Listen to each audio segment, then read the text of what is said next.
Well, welcome. Sorry, the thing came up.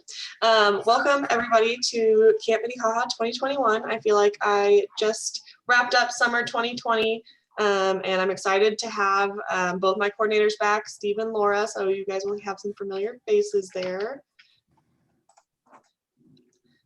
So here's just kind of like our contact information. So once again, I'm Cassie Paddock. I'm the recreation supervisor here for the Land Recreation Center. I oversee Camp Minnehaha as well as other programs that we have over at Westside Community Center. We have some programs that we have in Landa Park. I oversee special events throughout the year, day camps throughout the year, all sorts of fun things. But here's my office line. If you have any questions and you need to get a hold of me directly, there's my office phone number as well as my email. And then I'll let Laura introduce herself. Hi, my name is Laura Ochoa. I am the camp coordinator here at Camp Minnehaha. This is going to be my 8th summer here, which is hard to wrap my head around. I've been around here for so long, but it's great seeing the kids grow up and come back each summer. So I'm ready for another fun summer here at camp. I also want to share that I started a 5th grade job teaching at Sealy Elementary School. So hopefully I get to recognize a lot of the kids and just get to see them again. And we're ready for a good summer. Also present but not on screen is our assistant camp coordinator, Steven Sanchez. So some sad and happy news. Happy news, Steve got a job teaching high school math and coaching football and track for Del Valley. So he's only going to be with us for the month of June. And then starting in July, Jay Garza, who's one of our camp counselors last summer, is back with us this summer. She's going to be taking over for Steve in that assistant camp coordinator role starting in July. So you'll get to see them around. Make sure you tell Steve and Laura both congratulations for their new full-time teaching jobs, but we'll miss them, but we're really happy that they got those opportunities.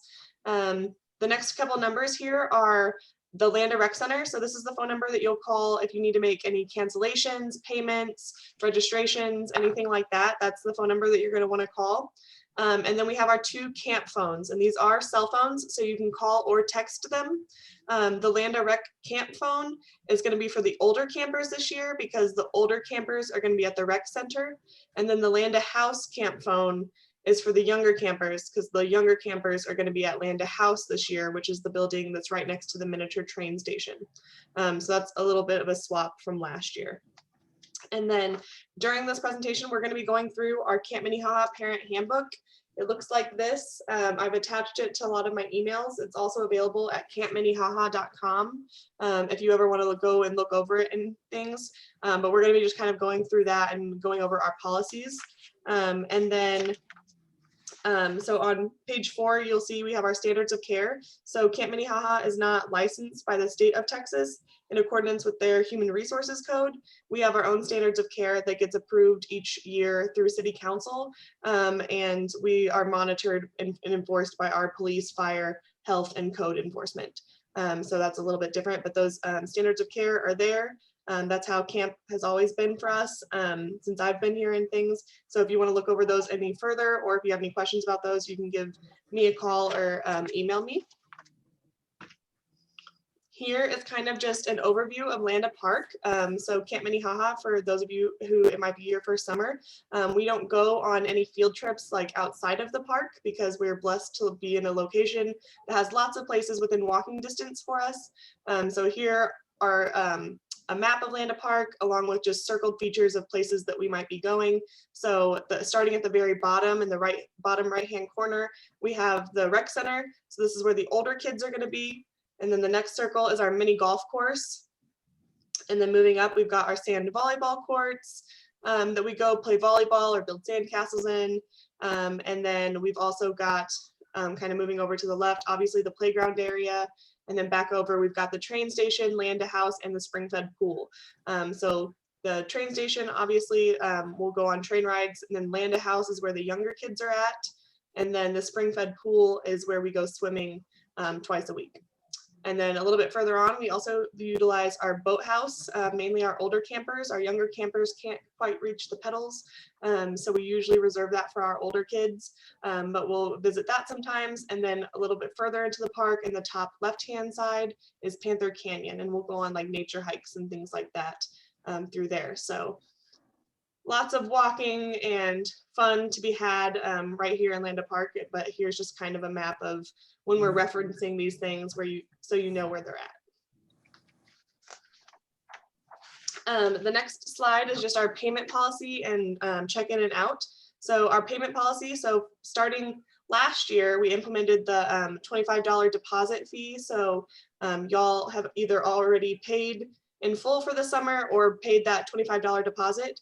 And what that is it's $25 down per child per week that you register for. And then the remainder of that payment is due 2 weeks prior to that week starting. So you'll start getting emails from me that say, reminder, Camp Minnehaha week 3 payments are due on Monday. And you'll just see those and then we'll give you a call. We do ask that those get paid 2 weeks in advance. There is the chance that you could like forfeit your spot if we are trying to get a hold of you and have consistently been trying to get a hold of you and we haven't had that paid, just because we need to know whether or not your child will be coming that week, because we do have quite an extensive wait list.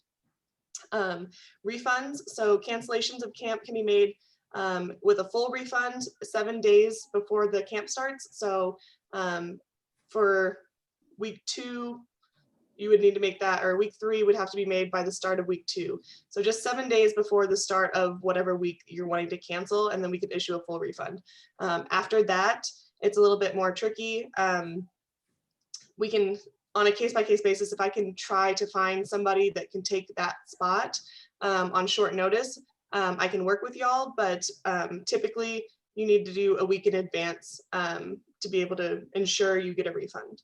The next section is about participant information forms. These are the PI forms that I send you guys in the emails as well. This just gives us a little bit more information about your child, has a photo release so we can take pictures to share, and then has medical information if you have any medicine you're sending with them, if they're allergic to anything, and then also has the people that can check them in and out of camp. And then check in and out. So our check-in time, we typically like that if people can arrive between 7:30 and 8:45 in the morning. And this just ensures that they're there when we start our first activity. So our first activity will officially start at 9 o'clock, and having the kids there by 9 means that they can kind of group up with their group in the morning and their counselor can take attendance, and they've kind of got the whole day along with them. And then check out, we prefer from 4:30 to 6, and this is just so that by 4:30 everybody's kind of back and settled into their locations. You're more than welcome to pick your child up at 2 p.m., 11 a.m. or anything like that. We just ask that you give us a call because they might not be at their location. They might be at Panther Canyon and it's going to take them 10-15 minutes to walk back. So the check-in and out times are mainly a kind of a guideline so that you are dropping them off and picking them up when they're actually at the facility. And then the last section, late fees, is just we understand that sometimes that it's hard to get here on time, traffic can be bad, you're running late. We just ask that you give us a call, but if we are consistently getting people that are arriving after 6 o'clock, we do reserve the right to charge a $1 per minute late fee. So if you're 15 minutes late, that would be an additional $15. Our staff obviously can't go home until all of the kids have gotten picked up. All right, so continuing on, whenever you are preparing for camp, what to bring to camp each day, we ask that each camper brings a sack lunch. We do not provide refrigeration or a microwave, so just keep that in mind when you are packing your kiddos' lunch each day. Please send them with a water bottle. We do live in Texas, so you'll know that this heat gets out of control. So we just want our campers to stay hydrated, and there are refill stations at both locations. At Landa House, we have igloos throughout the day, and then here at the rec center, there's a water fountain. So just as long as they bring that water bottle, they'll be good to go. Please send sunscreen with your campers. Sunburned campers are not happy campers. Our counselors will have sunscreen on them at all times, but if you could help us out by just providing that as well, that'd be awesome. A swimsuit and towel for swimming days, and then a smile and enthusiasm. Your campers coming here to have fun, so of course they need to have a good attitude. And then please bring extra clothes and shoes in case things get dirty, especially for the little ones. That's just a good idea to have an extra pair of clothes and shoes in their backpack. And just keep in mind that they are going to be outside and running around. So don't send them in their best dressed uniform. Items brought to camp can be stored in their designated tribe area too throughout the day. We ask that campers do not bring cell phones, toys, electronics, cards, water toys, sports equipment, gum or candy, sandals, or flip-flops. So just keep that in mind. They're here to have fun. We want them off their electronics and their toys and really engaged and involved in the activities and just fully participating. Thursday, we have dress up days. So all 12 of our weeks are themed. Our first week coming up is Jumanji, kind of welcome to the jungle theme. But we have a bunch of different themes that you can find at campminnehaha.com. They'll be listed there, but just know every Thursday is a dress up day. So your camper is welcome to come dressed as that theme, and all the staff does it too. And it's a lot of fun to participate in. So participation is highly encouraged. For dress code, we ask that they're just comfortable and dressed appropriate for the weather. Please wear tennis shoes for running around and playing. They're going to be out in Landa Park. Some of the kids are going to be hiking Panther Canyon, and just, being in a park, we want them to be in closed-toed shoes.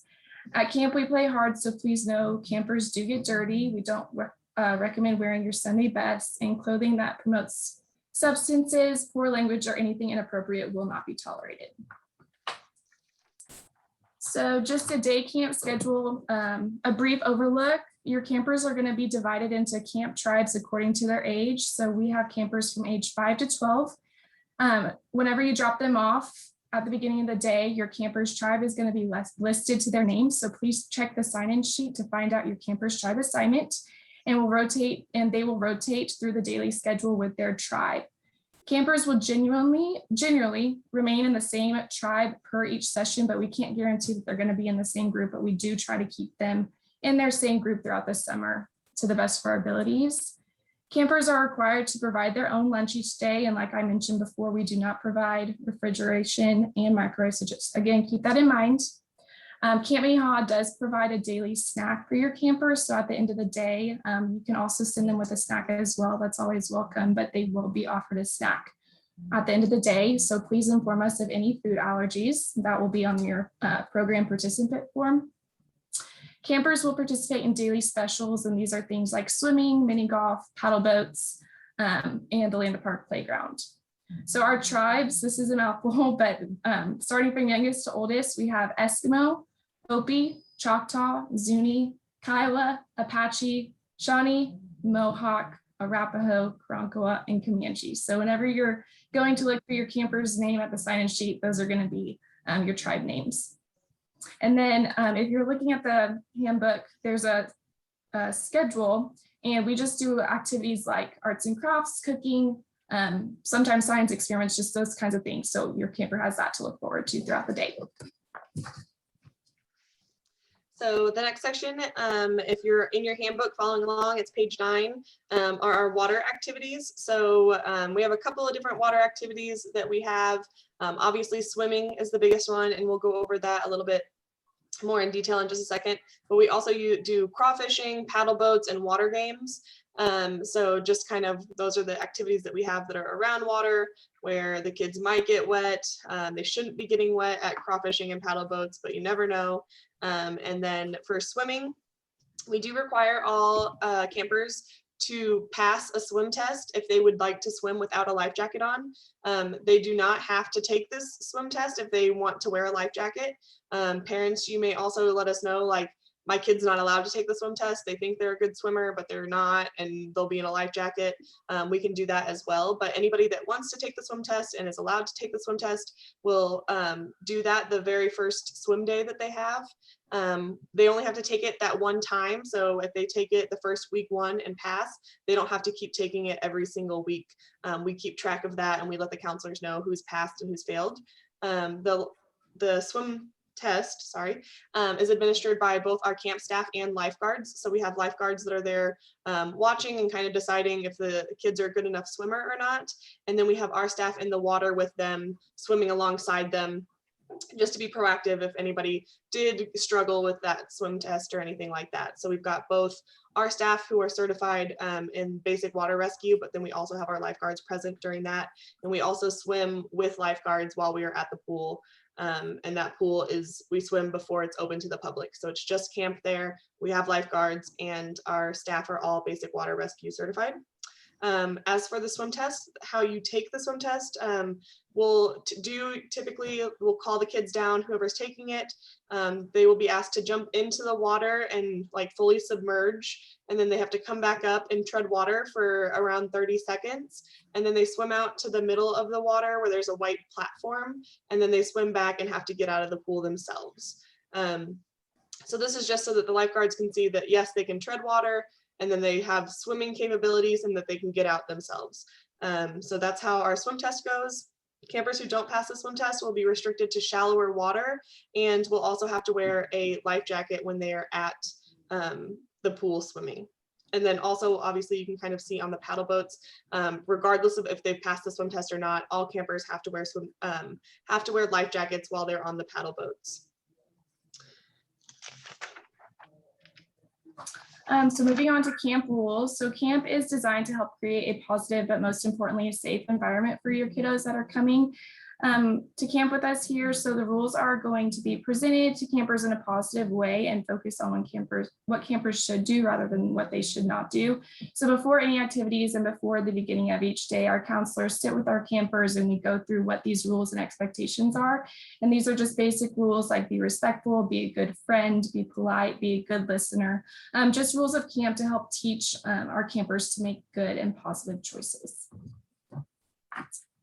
Then we have our cell phone and electronics policy.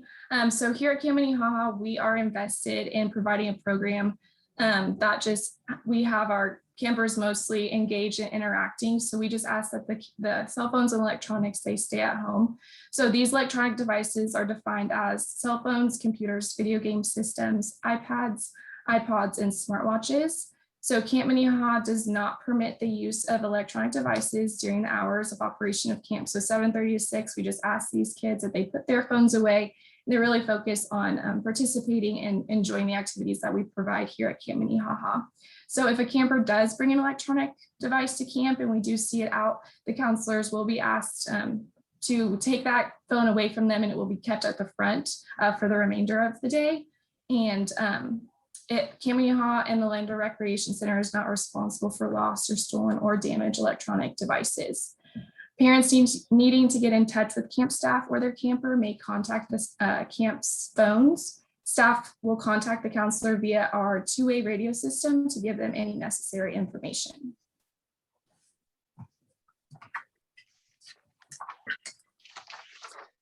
So here's kind of our behavior modification policy. We've got a couple of different forms and things that we have. We obviously strive to create a safe and positive environment for all of our campers. And we also encourage and promote campers to make positive choices that contribute to this environment. We recognize that it's not always easy for campers to make positive choices, and sometimes they don't know what the right choice is, and they may not know how to express their frustrations and things like that. For small behavior issues, children will just be given reminders and have talks with their counselor about appropriate behavior. If these behavior issues continue to reoccur, or if the behavior warrants more than a chat, they may receive a FYI or a minor form. The FYI could be something small, but the FYI could also be anything that just kind of happened to your camper that day, positive or negative, that we want you to know about. So it might be that Tommy broke his water bottle, or he bumped his arm and had an ice pack on for like just a couple minutes and then it was good to go. So anything minor like that, we'll have an FYI form for. Sometimes our counselors also write FYIs that say, Billy had a great day today. He was so helpful. So we try to do both. And then our next form is our minor form. Examples include issues with the following items. So following camp rules, being respectful, being safe, listening, making good choices, following directions, being cooperative, keeping their hands and feet to themselves. So just kind of those like things that warrant kind of being documented, but not serious enough for a major. For larger behavior issues, a major will be filled out. This form is for verbal abuse towards self, others, or staff, behavior requiring constant one-on-one intervention, damage to program location, building, or property that's on purpose. Obviously, accidents happen, but it would be more so that they purposefully were trying to like break something. Damage to property of others. So same thing, if they were purposefully trying to rip somebody's artwork or toy, or they're not supposed to bring toys, but something like that up. And then physical abuse towards self or other students. The following is the case for the major behavior incident reports. The first write-up is the camp coordinator will call the parent or talk to them upon pickup that day. We'll explain the situation. That child would have went over that form with us. We have kind of like a little powwow meeting where we talk about it and talk about what's the appropriate behavior moving forward. The second write-up, the camp coordinator will discuss behavior modifications with the parent, especially if it's maybe the same type of behavior that's getting the second form. You know, what are some things that we think we can change and do to kind of prevent this from happening in the future? The third write-up is a 3-day suspension from camp. So upon that third write-up, we would call parents and ask them to come pick up their child, and they wouldn't be able to return for 3 days. And then the fourth write-up would be dismissal from camp for 1 year. And that does mean not just my program, but like our Fisher Park camps, our winter break camps, things like that. And then we have serious behavior concerns. So these are defined as any action that causes physical harm to oneself or another person, extreme harm to another person, property destruction, or puts the safety of oneself or another person in jeopardy. So we do reserve the right to deny continued services to any camper who displays serious behavior concerns within our program, where it just doesn't seem like something we would deem safe for that camper or our other campers for that camper to continue to come to camp. Okay, so for medical needs and medicine, all camp staff is certified through the American Red Cross in first aid, CPR, and ADD. We do not have staff in any nursing staff or medical staff. So if you have any major accommodations that need to be noted for your camper, please fill those out on the program participant form. Campers who do require the administration of medicine during the camp day will need to have a medical authorization form. So this form you can fill out whenever you're dropping your camper off. And we'll keep that on file. All medications brought to camp must be checked into the camp coordinator upon arrival and will be locked up in the office. The only exception for this rule is emergency medications such as inhalers and EpiPens. Emergency medications still need to be checked into the camp coordinator, so we are aware that the campers have them. All medications must be brought to camp in their original container. So this includes the camper's name, the dosage, the time of administration, and the medication name. The camp coordinator will log the medications, including how they are administered, the dosage, and the time of administration in the medical administration logbook. Parents are responsible for picking up medication, so staff is not available after hours if medication is left when campers are picked up. So just make sure you do pick that up at the end of the day. Illness and injury. While we make every effort to keep campers injury-free and healthy while at camp, kids do fall and do get sick. To avoid the spread of illness and to ensure the safety of all campers and staff, we ask that if you are aware of a camper's sickness, just please keep them at home, just to keep us all safe. In the case of a sickness, when your child is ill, please contact the camp to let us know that he or she will not be attending for that day. If your child has a fever over 100 degrees, he or she must stay out of camp until fever-free for at least 72 hours without fever-reducing medications. If a camper becomes ill during the camp day, staff will contact parents via phone. If there's a case of a sudden illness, so our camp staff is going to follow the following steps. We're going to assess the situation and then radio the illness to the front desk at the rec center to one of the coordinators or Cassie. And we would relocate the camper to the front if necessary. So if the illness is severe, front desk staff will call 911. Camp staff will accompany to hospital until released by parent or caregiver. So we will always have a counselor with your camper until you are there. The counselor will administer first aid and care as needed and monitor the camper until, like I said, you arrive. And then we will also notify parents in illness via the phone as soon as possible. If illness is serious, we will notify parent and caregiver that they must pick up their child from camp, and an incident accident report will be filled out. In case of an injury, so should this happen, we hope that it doesn't. Again, we're going to assess the situation and remove the individual from the immediate danger. And then we're going to radio to the front desk and just have that constant communication with our coordinators. Camp coordinator and administration will be sent to assist with injury if necessary. And then we will again administer first aid if required. Again, we're going to notify you as soon as possible. In a serious injury requiring medical attention, such as stitches, a sprain, or a broken bone, the camper will be transported to Christus Santa Rosa Hospital here in New Braunfels via a city vehicle, and camp staff personnel will be with them at all times. If injury is severe and requires EMS transport, a camp staff will accompany the camper to the hospital and stay until released by the arrival of a parent or caregiver, and an incident accident report will be filled out. Okay, so 2021 information. Here's kind of the important information about this year. A lot of it's the same information as last year if you were here with us, but these are kind of different from a normal summer, which would have been back in 2019. So the first one, obviously, camp phones. So we do have the 2 camp cell phones. I strongly encourage you guys to put those phone numbers in your phones and have those, use them to get a hold of us. The Land House camp does not have a landline, so it's that camp phone that you're going to want to call if you have a younger kiddo that's over there. And then if your kiddo is at the rec center, you can call the Land Rec Center line, but you'll be talking to one of my rec instructors instead of one of our camp staff.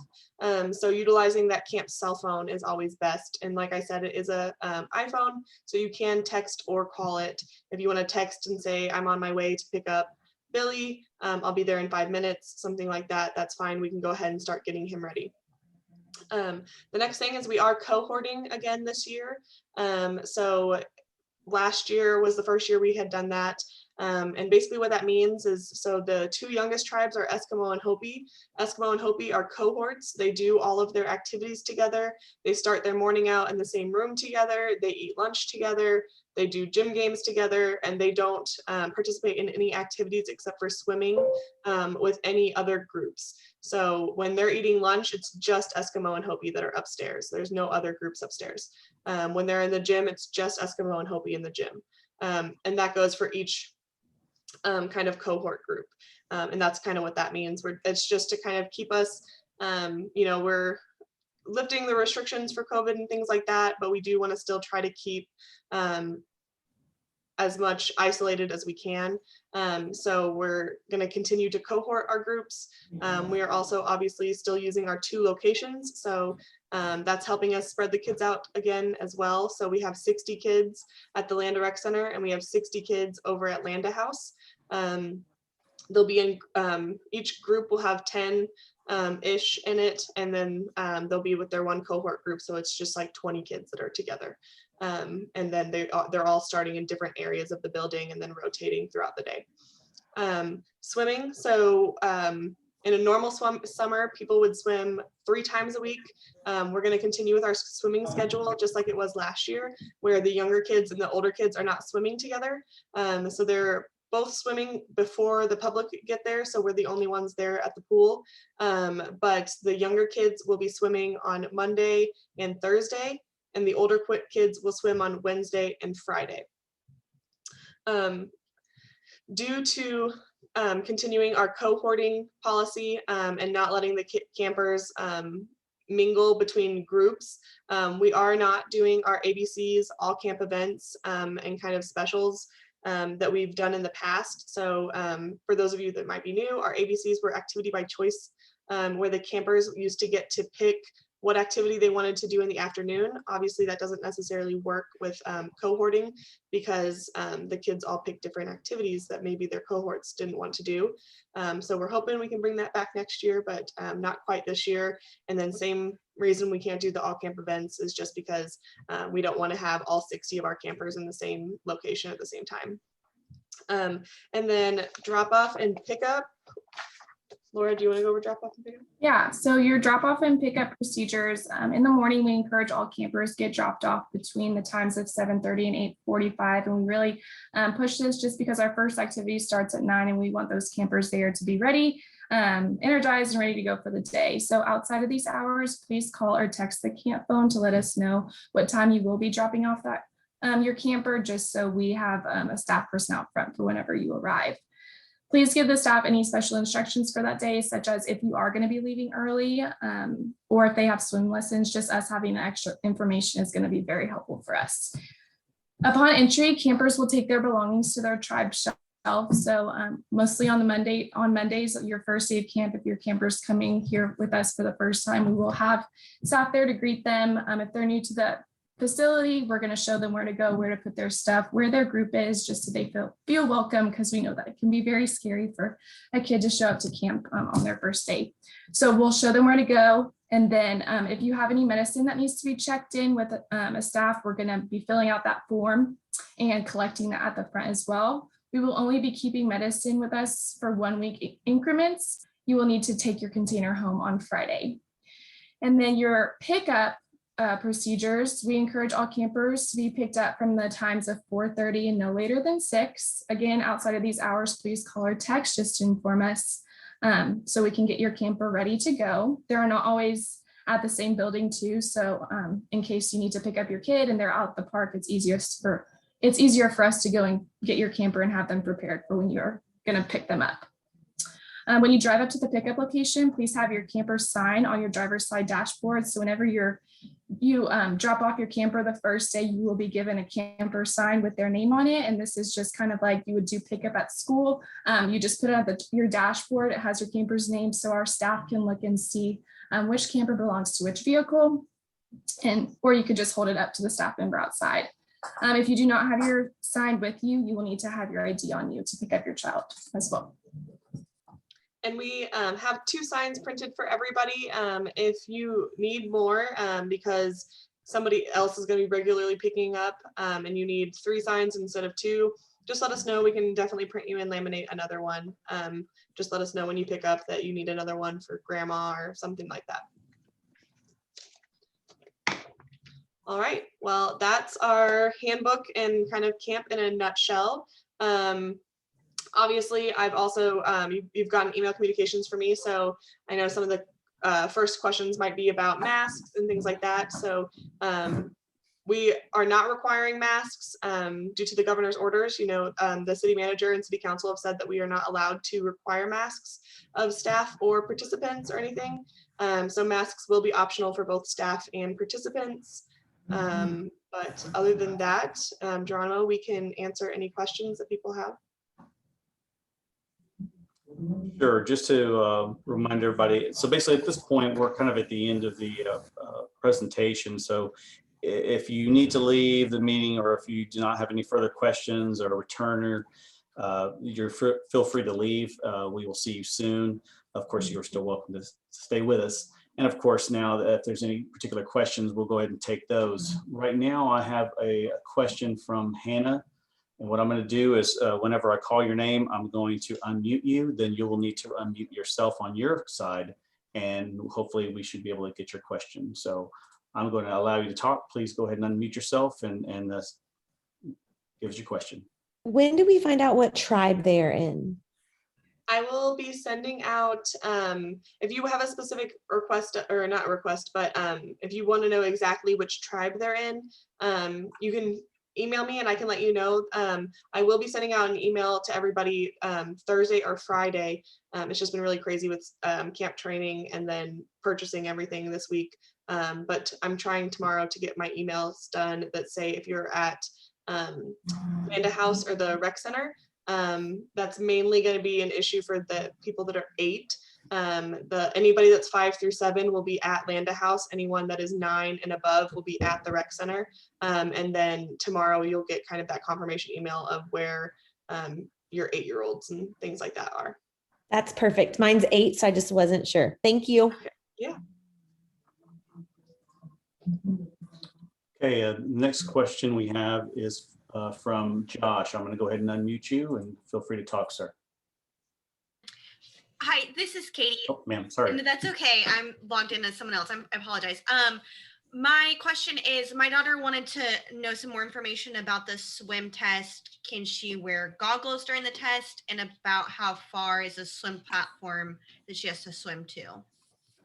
Yeah, so we do have campers that love to wear goggles during it. That's a-okay.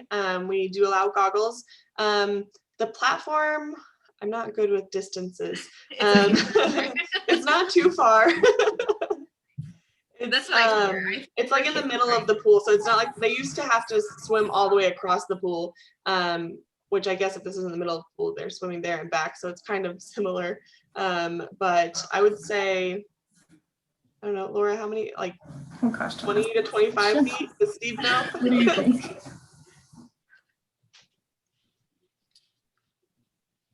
Yeah, if you're going across and back, it's probably about 10 meters. Okay. Okay, is it in the pool or it's in the spring-fed part at the bottom? So we do only swim in the spring-fed pool. That's a great question that we forgot to mention. So we do not use the chlorinated pool. We swim in the spring-fed pool. And then that kind of reminded me also, if your child is signed up for the 10 a.m. group swim lessons, we will walk your child to swim lessons and pick your child up from swim lessons. Those are the only swim lessons that we go to. It's the 10 a.m. group swim lessons. Perfect. Thank you for your responses. I appreciate that. Okay, any other further questions?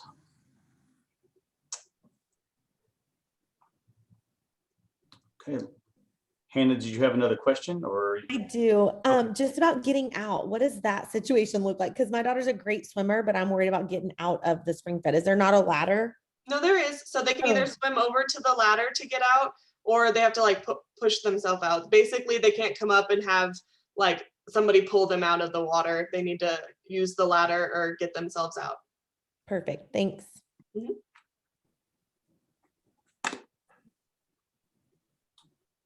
Okay, we have a question from Audrey. Hi, can y'all hear me? Yes. Ma'am. This thing is, I don't do Zoom often. My question is that I assume they probably need to provide their own life jackets, correct? So we encourage them to have their own life jackets just because it's going to fit them better. And they've already got one that fits them nicely, but we do have life jackets at the pool. Got it. And then I have one more question. I have a 5-year-old and an 8-year-old. So are y'all going to try to keep siblings together for that? I hate for my 8-year-old to end up in the different building and then I'm doing 2 different pickup drop-offs, or should I email about that? Yeah, you can email me that if you would like them to. I will say that the oldest group at the Atlanta house is mainly 7s and like a couple very young 8s that like just turned 8. And the pickup drop off, it goes by so quick. Last year I was like, we're never going back because it's so quick because it's drive through. So it's, and the buildings are just, within walking distance of each other. So they're not too terribly far away. But we can definitely make sure that they're both at the same building if you'd like. Okay, thank you so much. Mm-hmm.